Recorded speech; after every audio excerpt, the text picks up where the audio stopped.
Weight loss challenge start பண்ண டே 1. அன்றைக்கி என் wait பார்த்தீங்கன்னா 86 கிலோ 150 கிராம் இருந்துச்சு. ஃபர்ஸ்ட் டே கரெக்டாக ப்ராப்பராக போகணுன்னு எந்திரிச்ச உடனே ஒரு சொம்பு அளவுக்கு தண்ணி குடித்தாச்சு. காலையில் பிரேக்ஃபாஸ்ட்டு ஹெல்த்தியாக போகலான்னு ராகி கூழ் தான் எடுத்துக்கிட்டேன். முன்னாடி நாள் ப்ரிப்பேர் பண்ணி வைக்க முடியல. அதனால் அன்றைக்கி காலையில் சூடாக செஞ்சு தயிரும் வெங்காயமும் மிக்ஸ் பண்ணிவிட்டு கொத்தவரங்காய் வத்தலும் ஒரு மோர் மிளகாயும் வச்சு எடுத்துக்கிட்டேன்.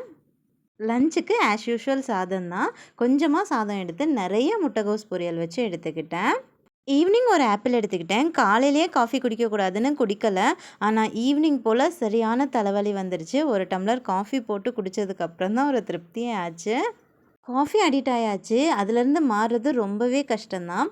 இருந்தாலும் சர்க்கரையும் பாலும் கம்மியாக சேர்த்து தான் எடுத்துக்கிட்டேன். டின்னருக்கு காலையில் வச்சு அதே ராகி கூழ் தான் ஒரு டம்ளர் எடுத்துக்கிட்டேன். ஃபஸ்ட்டு டே என்னை பொறுத்த வரைக்கும் ஹெல்த்தியாக தான் போச்சு. நெக்ஸ்ட் டே பார்ப்போம்.